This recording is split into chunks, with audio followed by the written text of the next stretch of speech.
Well, let's say that this is the main character, signpost 1, main character, journey 1. Objective story, signpost 1, objective story, journey 1. Obstacle character, signpost 1, obstacle character, journey 1. And subjective story, signpost 1, and subjective story, journey 1. Now what we've ended up doing is taking all the number 1s, the first signpost and the journey up to the second signpost. Why only those? Because right here is where an act ends. For the audience to feel an act happen in a story, it's like the story mind considering the issues from all 4 points of view until it's completely explored them through the first area of ground needed to be covered, the signpost up through the journey. And then it's time to begin the next signpost. Signpost 2. Get over here just a little bit off frame, journey 2. Okay. Now we could continue this way for main character. And when we line it up like this, do the same thing for objective story that we have going here. Signpost 2, journey 2, and that's going to be the objective story. I won't do them all because we don't really need to illustrate the point. The point is, this gives us A and B, and journey 1 and journey 2 that span from A to B. But now we've divided it into 4 through lines. Through lines for the main character, a through line for the objective story, a through line for the obstacle character, and for the subjective story. So in other words, you could lay out all 7 that go to each of the 4 through lines in a row. And if this was the way the mind works, all 4 through lines would be looked at simultaneously.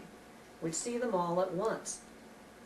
But in stories, we don't have the opportunity, unless we use split screen all the time and had 4 split screens, to use in movies, or if you had in books 4 columns side by side showing what happened at any given time, then you'd be able to see all 4 through lines together, the way the mind does, because at one time we're feeling what it's like to be ourselves, main character, to look at the obstacle character and say this is another outlook we might adopt, to try and look at the objective view and say, overall, this is how I fit into the big picture in the real world when I stop just thinking about myself. And also the subjective story, how my view of who I am and who I might become by adopting this outlook, what's the differential between the two? What are the pros and cons of each? Standing outside a little and looking at this. You recall from last week we said the main character through line was I. Obstacle character was you, Y-O-U.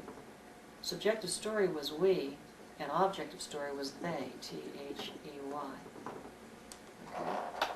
So I, you, we, and they, the 4 things that we have. But we don't have that luxury usually in books or movies. We don't do 4 corners of the screen and show 1 point of view in each corner happening simultaneously. Rather, we dole it out over time in books, stage plays, teleplays, movies.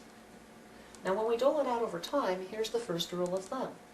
If you figured out for your whole story all 4 signposts and 3 journeys for each one of these different areas, different points of view, if you just doled out 1 through line and then the next and then the next, you'd end up shifting point of view. And some stories have done that, especially a lot of Japanese movies have taken the tack. Let's look at what the main character sees all the way from beginning to end. Let's just go back and see what the objective story was from beginning to end, and so on. But Hollywood movies and popular books in America, fiction, generally don't take that approach. There is another way to go, and that way is to mix it up so that you're going to mix the obstacle characters through line with some signposts and journeys from the main character and cut back and forth, like parallel editing in movies where you cut to the people who are in the chase and then you cut to somebody else who's trying to dismantle the bomb and it's supposed to be happening simultaneously. Okay, so cutting back and forth, whether you're writing a book or doing a movie, this is the approach that you would take, but the rule of thumb is you don't want to use any number 2s before you use number 1s. Why? Because all of these need to really be explored to look at the whole issue from all four angles before you go on to the next one, and if you mix them up, then you're going to be mixing up time like Pulp Fiction, or Remains of the Day with Anthony Hopkins, or The Bridge at San Luis Rey as a book, where it takes the order and mixes things up other than the order in which it really happened. Now you can do it, but there's a time to do it. The time to mix things up is after you know what the proper order ought to be. So the first thing is to figure out the order that it ought to be, and then to figure out if you want to change it around. As long as the audience can later figure out what the proper order should be, then they'll be able to get how the pieces fit together and understand your message. Well, what does this have to do with theme? It still sounds more like plot. Well, we have to create these scenes first so we know what to do with our theme to create our 28 theme scenes as part of our thematic argument.